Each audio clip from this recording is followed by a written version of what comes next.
In this presentation, we are going to look at various aspects of the Roman Republican army. So it's obviously a very popular thing with war buffs and things like that, and I'm just going to kind of do a summary.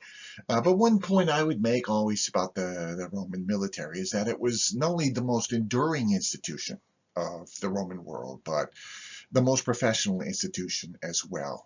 In many ways, it kind of reflects the Roman ability to, again, adapt, tremendous adaptability over time, as well as this innate process of incorporating outsiders gradually and by degrees. What we're going to look at, just kind of briefly, some features we're going to go through. What are the obstacles to the army? We have to think about fortifications. We're going to look at the historical aspects, such as the Carthaginian conflicts, the Punic Wars. We'll look at Roman armaments, and we'll look at the changes in the Roman tactical formations over time, from a phalanx to the manipular legion to the cohortal legion. We'll look at Roman camps briefly. We'll look at logistics from the perspective of Roman roads, and we will look briefly at the Roman triumph, just trying to get a sense of the holistic nature of the Roman military establishment. We're looking here at a map of the Roman Republican world at around 133 BC. Everything you see here in this pinkish orange was basically Roman territory. Again, Italy itself was a kind of composite of Rome and its hegemonial allies, all these free states, we might think of it that way, by the end of the Republic, representing about 5 million freeborn, able-bodied soldiers eligible for the draft throughout Italy itself. And right there, we've got to recognize what made the Roman military so successful during the Republic, and that is that this kind of increasing manpower gradually and by degrees. Um, and then the rest of it are provinces absorbed piecemeal during the course of external conflicts, and these were tribute-bearing provinces. They were not, they could not be drafted necessarily, but the reality is that the Romans relied heavily on auxiliary forces, particularly in areas where the Romans sort of decided we'll use auxiliaries as opposed to our troops. This includes cavalry, as well as skirmishers, slingers and skirmishers, archers, things like that. The Romans really focused on its heavy infantry and the ability of the heavy infantry to take terrain and push the enemy off terrain. So those are the main features. And what you're looking at here is by 133 BC, the entire northern end of the Mediterranean was basically under Roman control at this point. And so gives you some sense. The Roman Republic was the period of imperialism, the great period of Roman conquest um, of the Mediterranean. And again, one of the things we have to recognize is that, again, by this period, let's say by 300 BC, we're thinking about, if you think about what was going on in the Greek East, fortifications had become, cities had become a major component to survival and security and stability in the Mediterranean world. Cities had stone-built city walls. This is prior to the construction of mortar-built cement. So they use very large stone blocks. Ashlar masonry is what we see. We're looking here at the Aurelian walls of Rome. They date to the 4th century AD, Emperor Aurelius. But you notice those rectangular, and that's what's my point there. It's brick and mortar at that point. It's a different design in terms of construction. But you look at the two rectangular um, um, uh, towers at the entrance gate to the Porta San Sebastiano in Rome, and what you see is these limestone walls, reinforced over time. But that would have been the entranceway of the Republican era walls to the city. And what we are told is that Rome, even though by the time of the Hannibalic War, and I'm going to use the Hannibalic War pretty much as my reference point for all of these points we're making today, a city of maybe 500,000 people, 400,000 people, and Hannibal did not have siege weaponry. He could not take the city of Rome. What he had to do instead, by invading Italy, was attack Roman allies, show them that Rome could not be a successful ally to protect them, and try to force them to surrender or break away from the Roman alliance and create an anti-Roman confederacy. At one point, he made a feint toward the city of Rome, and the Romans' armies were outside, and they had to put old men and boys on the walls. But it was no use. He did not have the means to assault these stone walls. So we think about this, the Hannibalic Wars, the Punic Wars. These are the great wars between Rome and Carthage. The first Punic War, 264 to 241 BC, in which Rome competed with Carthage for control of Sicily predominantly, but Sicily, Corsica, and Sardinia. The end result of the war, both sides went on until they were just exhausted, and the end result was that Rome acquired control over Sicily, Sardinia, and Corsica. There were some disturbing aspects to how the Romans resolved the war that angered the Carthaginians, and so it simply motivated them to prepare for another conflict. And out of this came the young general Hannibal, who rebuilt Carthaginian resources in Spain. And was able to position himself to assault Rome again. And so what we know is that before the outbreak of the Second War, 218 BC, it was not a question of if, but when. Hannibal chose the time. Hannibal chose the place. He took this field army that he had built up, a highly professional army of Celtiberian warriors, Numidian warriors, Gallic warriors, and he marched across the Alps at tremendous cost to his army. He lost almost his entire elephant corps, scrambling over the Alps. But he was able to land in northern Italy. This was an area of Gallic populations that were not quite willing to work with Rome. Hannibal hoped he could recruit from there, but he was able in the next 2 years to defeat 4 Roman armies on paper, perhaps destroying 150, 200,000 men, again, on paper. And he was able to march throughout Italy undefeated for 15 years. Ultimately, the Romans were able to defeat Hannibal by conducting wars against his supply bases. So they sent armies into Spain. They sent armies into Sicily, and ultimately they sent an army into Africa. And the Carthaginians were forced to recall Hannibal to Carthage in 203, 202 BC, where he was defeated at the Battle of Zama by Scipio Africanus in 201 BC. So epic conflict. Really, the outcome of this conflict was going to determine who controlled the Western Mediterranean, and really the entire Mediterranean. There was no state that was able to compete with either of these had they, whichever one had become successful. It was the Romans that were successful, and largely because they could continue to draft soldiers and send them into the front. Green troops, they had an enormous reserve potential of draftable young men throughout Italy. Hannibal basically had a field army. He had his field army. And once the Carthaginians, who had to rely on these mercenary forces, lost their armies, they really couldn't recoup as quickly as the Romans could. So let's look at the army itself, Roman armaments, and we have to think about this over time. On the right, you see armaments of the early phalanx army of the 5th century BC. This would have been catch as one can. Each soldier had to provide his own armaments from his own means, much like in the Greek world. And so it must have been kind of a motley crew, an arrangement of hodgepodge of soldiers carrying different kinds of weapons.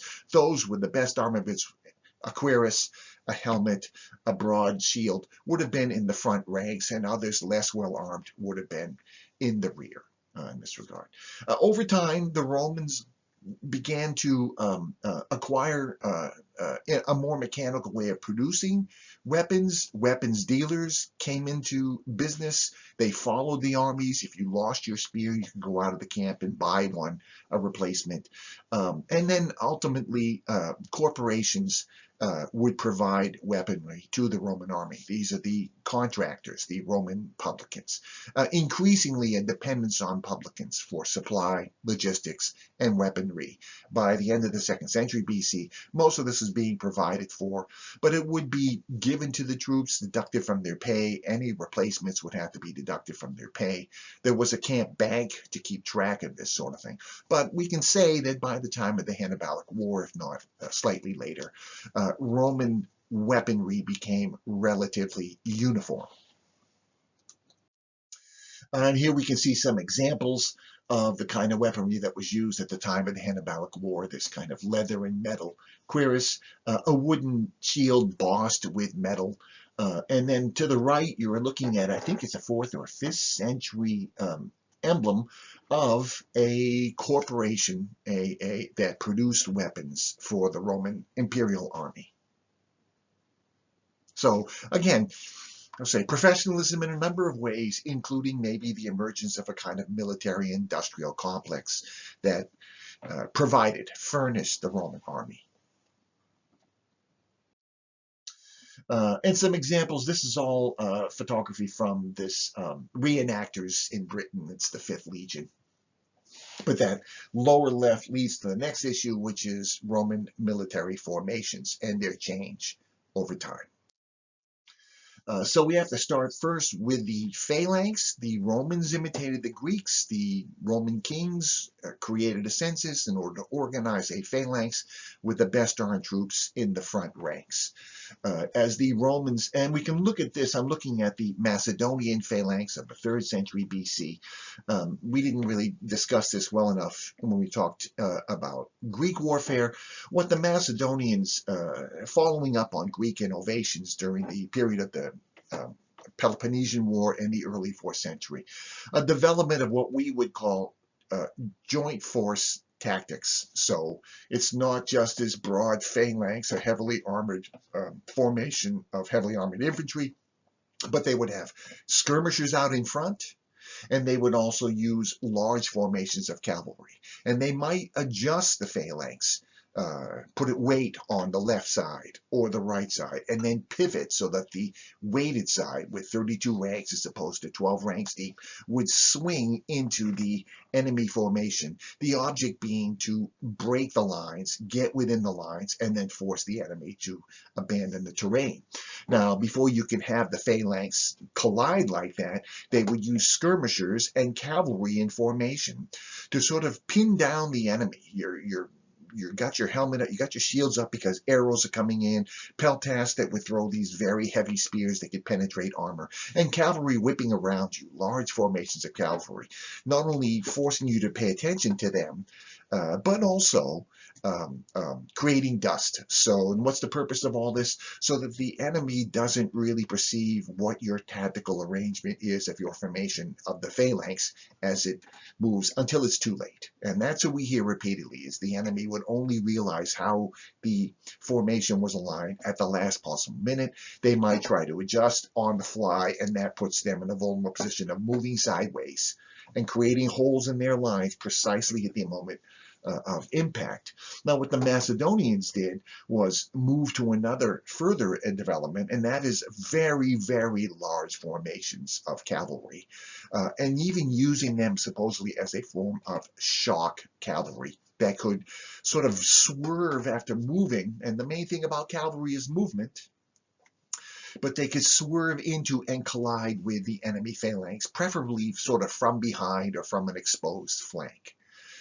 And that would disrupt the lines just as the phalanx was approaching from the front. Now we have to recognize some things about cavalry. Horses do not naturally attack humans. And fighting on horseback against an infantry is not necessarily an advantageous position. Also, horse cavalrymen tended to be more lightly armed, so they're more vulnerable in that regard. So their purpose, it's never really been demonstrated, I think, that the Macedonian cavalry could defeat infantry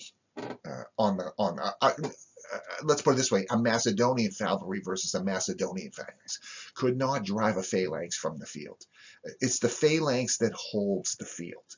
What the cavalry can do is disrupt the movement of the phalanx and assist assist the phalanx to come in and kind of mop up, shall we say. And as a result, what's my point there? There's some limitations in this regard. And the first one is that the phalanx was far less mobile on the battlefield than the Roman legion. And to an array of phalanx, you kind of have to pick a battlefield. It has to be kind of flat. It has to be kind of open for your formation to go to move. The Romans didn't have the advantage of being able to pick the battlefield, so their tactical formations had to be more flexible. And that's what we're getting to in that regard. And what we see with the Romans generally is they needed the cavalry. They realized primarily cavalry offsets cavalry of the adversary. You want to drive them or at least minimize that component. But the Romans relied primarily on their formation. They relied on their legions and the infantry, heavy infantry in the field, again, to drive the enemy from the field. So let's go on. So what they devised fairly early on, certainly by about 300 BC, was this new formation called a manipular legion. It's about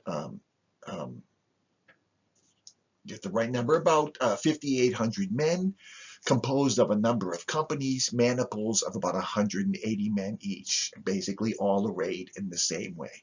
And what they were sort of blocks of armies, blocks of soldiers that could move independent of each other, but then unite into sort of mini phalanxes to attack the enemy. So one advantage is maneuverability on the battlefield.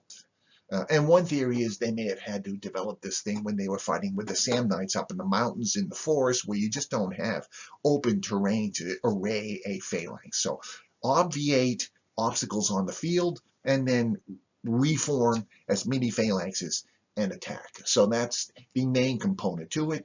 Notice as well, we have three different ranks. We have the young men out in front. These are the green troops, and they'll be tested first. We have the principes in the second. And we have the triarii in the third ranks. These are the principes were the most seasoned troops. They were the ones that the Romans were expecting to really deliver the blow.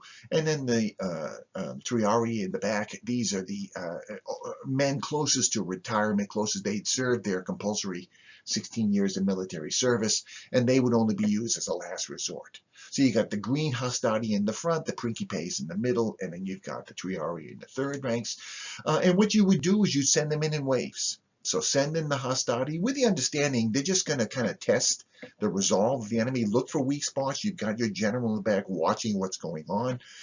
If it looks like they're getting chopped up, he could summon the retreat, and they would run back between the ranks of the approaching next line, the principes, and they would use their standards to regroup, and the principes would go forward and collide with the enemy.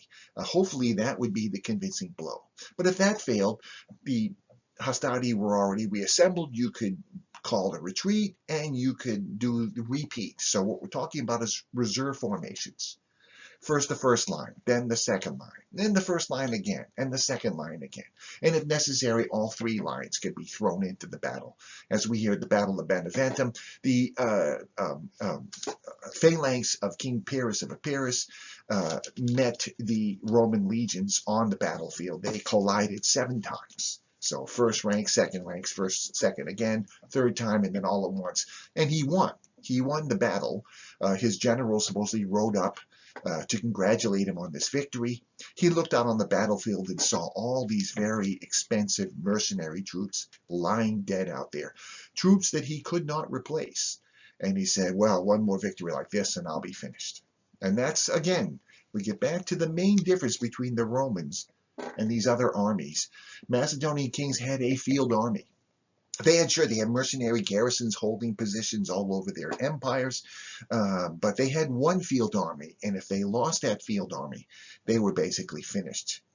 And so this is where the Romans had the advantage. Another feature of this, we're looking at in the lower left, the phalanx versus the Roman legions. The Roman legions were trained to fight with their swords. They would throw their spears as missiles, and under the cover of that array of projectiles, they would go in with swords and get in close. And so they fought more adaptably hand-to-hand combat. Ultimately, they would train by gladiators in hand-to-hand combat. They spread out a little bit more. Of course, getting into the phalanx was always the danger throughout history, and we know that Lucius Aemilius Paulus at the Battle of Pydna said the most frightening thing he'd ever seen was the Macedonian phalanx. It was not easy if you were on their terrain to defeat the phalanx. The Romans, though, could form all kinds of formations. Here we're looking at the tortoise to the upper right, and so this flexibility, this ability to maneuver is an important component to their success. And we look at this with the Battle of Cannae, and I'd like to say, you know, the Romans learned a lot about their tactical skills from dealing with Hannibal, who was a tactical genius in this regard. And so the notion of not just deception, maneuvering, they learned at the Battle of Cannae. So here's a view of the plain of the river at the Battle of Cannae. We're up on the position where presumably the Carthaginian camp was located, looking out into the plain. Major battle, 2 consular legions combined. The combined forces, supposedly Hannibal defeated some 80,000 Romans, killed or captured on the battlefield, with an army of about 32,000. And what he did, and we're looking at this animation here, he put forces on the flanks. He had men hiding in foxhole, covered in foxhole. He sent a Numidian cavalry to surrender, and they would disarm. The Romans thought they would put, just prior to the battle, they would put behind the flanks, not knowing that they were carrying daggers. And the main thing was his main blocks of troops were told, those in the middle, to sort of retreat, bending while not breaking the line. Tremendous flexibility while the lines on the right and the left proceeded to envelop the Romans. So he led the Romans into a trap without breaking his lines. And what my point here is that this requires enormous amount of training. But again, he's got troops hidden. He's got troops supposedly surrendering. He's got troops maneuvering from the right or the left. He taught the Romans how to use the front ranks as a screen to send maniples to the right or the left and swing around and attack the enemies from the side or from behind. So this maneuverability could be used almost like in American football, where you can send people to the right or the left. You can lure them into the middle and swing around behind them. And this is something that the Romans had to learn the hard way by fighting Hannibal. But what we see is that the generals that emerged during this 18-year-long war studied Hannibal's tactics, adapted to Hannibal's tactics, people like Claudius Marcellus and Publius Scipio, and were ultimately able to use Hannibal tactics against his own army. And so that's the second phase that we're looking at. So we go from the Roman phalanx of the 5th century to the Roman Manipular Legion of the 4th, 3rd, 2nd centuries.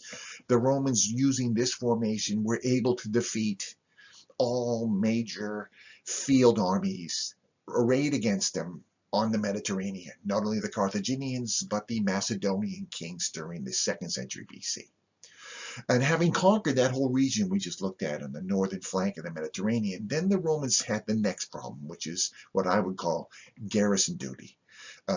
Provincials did not, especially in places like Spain or southern Gaul or Sardinia or the Balkans, Macedonia, they did not accept Roman rule willingly.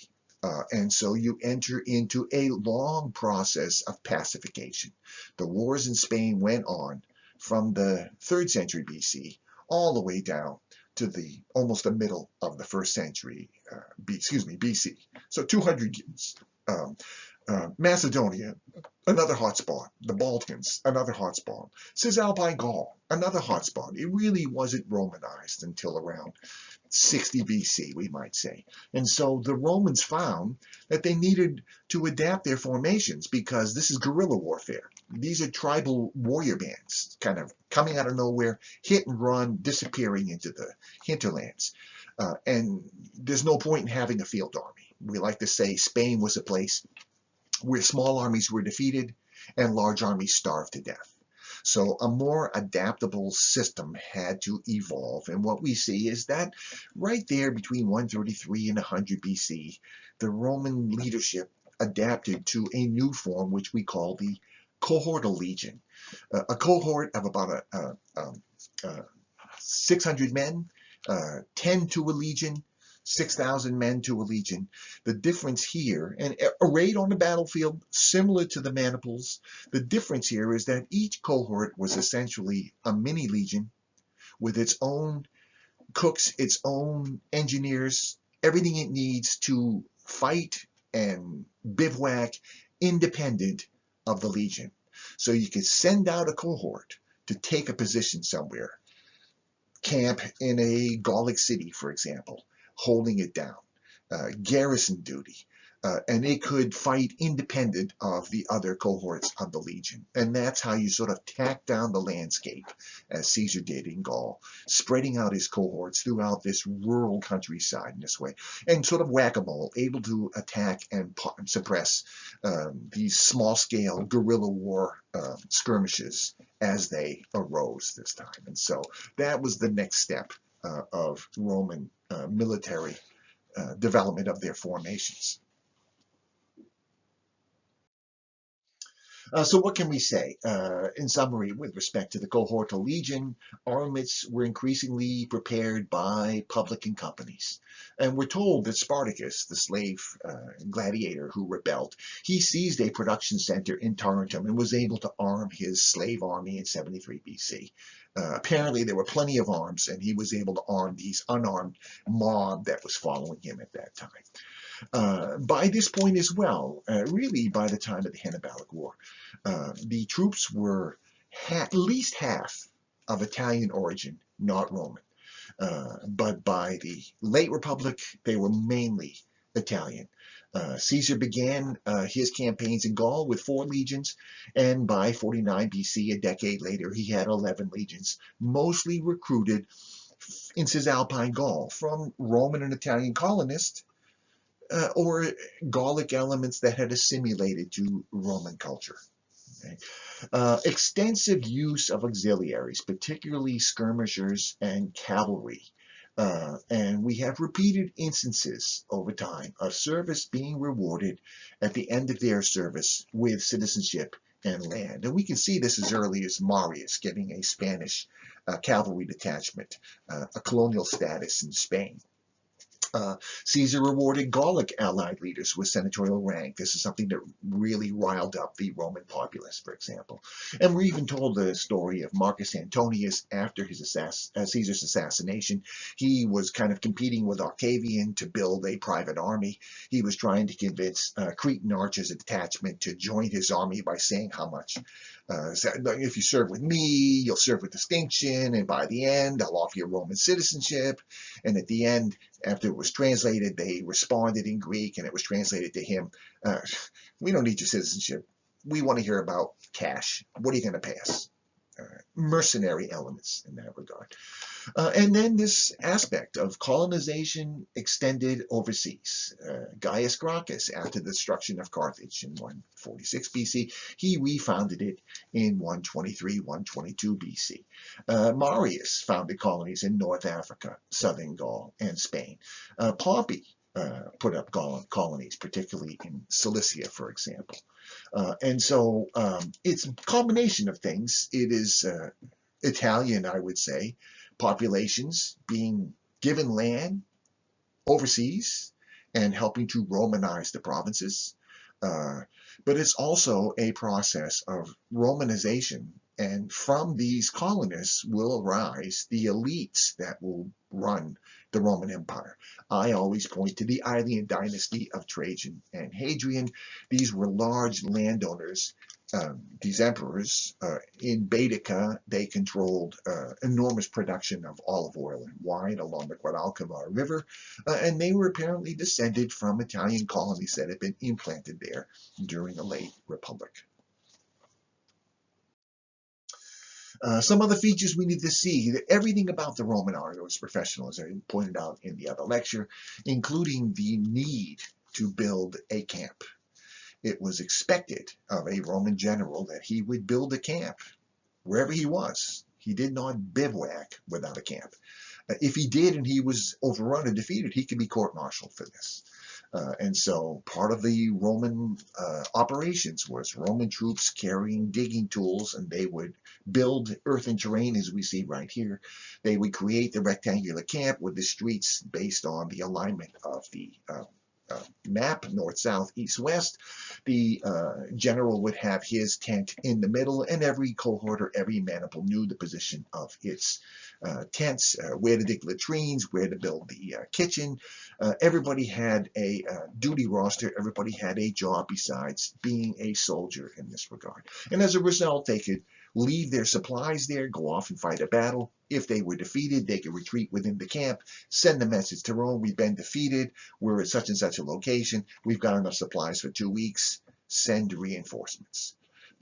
If the Romans came into your region, it was very hard to remove them. This was one of the factors. And this is significant. We do know that Macedonian armies built camps. We hear about the triple palisade of these these Macedonian camps. So it's not as if the Romans were the first to do this, but they were the most systematic, shall we say, to do this. Some views of camps. Here is the remains of the camps at the Great Siege of Masada during the Jewish uprising in 69, 68, 69, 70, 71 AD. The upper camp is the one that was besieging the city. There's a view of it. And the lower camp below the city. And I always try to point that many of these camps became permanent, especially if the natives were hostile.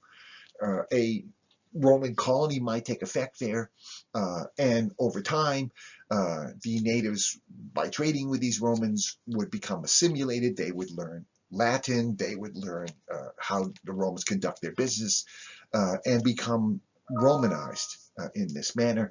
And so you look, especially in northern Italy, the valley of the Po River, where the Roman colonies were implanted in the 3rd and 2nd centuries BC. You look at Padua right here, and you can see the Cardo and the crossroads there of the original Roman camp at the very center of this medieval city. Another feature to the Romans, and again, that duty roster aspect of it, the Romans always accompanied, brought along an engineering corps. And again, this is a phenomenon that was devised by the Macedonian armies, first of all. No great armies after the Alexander and Philip moved in the field without an engineering corps. The purpose of the engineering corps was to build armaments, especially projectile torsion propelled projectile firing machines, so that they could assault fortifications, as well as building bridges and other things that might be necessary along the way. And what we hear with the Romans is, if they were going to besiege your city, they would cut you off from the outside, surround you, and cut down all the trees, and then use that timber to build these weapons that they were going to fire at your stone walls. And what we know is that these catapults and onagers could fire a stone round shot, 50 pounds or more, that could fire from about 200 meters away. They could adjust it so that it would hit within a meter, every shot within a meter. So they would focus their firing on a particular, what they observed as a weak spot in the wall, and over time, eventually break it down, cause it to fall. And this gives the enemy time to maybe build an interior line of defense, but still there's a break there, and the Romans would use their efforts to sort of break into the city in that way. So it really was almost a form of total war, although these sieges would go on potentially for years, but the Romans had the resources logistically to stay there. So here we see some of the weapons. They also use battering rams with covers over them, different ways. They would just sort of assault you using your own resources. They would assault you until you submit. We've got other examples of this, how they would defend their camps with these palisades, with the spikes to prevent cavalry attacks, moats. What we're looking at here is this double circumvallation of forces, all of wood, built by Julius Caesar at Alesia, when he successfully besieged Vercingetorix. He was attacked by Vercingetorix's Gallic allies from the outside, so he built a second line to protect his army, and his army ran around within the corridor between the two walls, fighting off attacks from the inside and the out, and ultimately they prevailed. And part of that is because of the staying power of the Romans. So the Romans had a professional logistical system as well.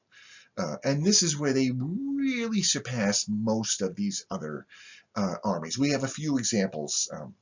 Alexander, Demetrius in the Macedonian era.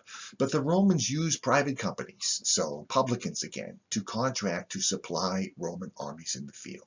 You couldn't get to become consul if you didn't have these kind of contacts to supply your army in the field. And ultimately, the Romans built stone-paved roads so that they could use wheeled traffic to get supplies to their armies in the field by ship, or by donkey carts, presumably in oxen carts. Primarily, though, in areas of hostile terrain, the Romans moved with enormous lines of mule trains, tens of thousands of mules supplying their armies. But what would go on is the Romans basically made warfare a business. They would conquer a people, sell all their worth, including their own persons, to merchants there at the front who could buy them very cheaply because it's a war zone, extract them, get them back to a safe place, and then sell them at an enormous markup.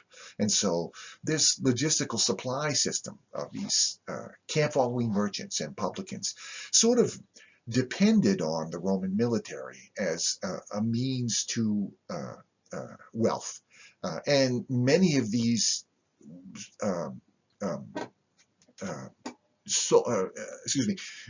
merchants working in the front were veterans who had served their compulsory 16 years of service and now were trying to profit.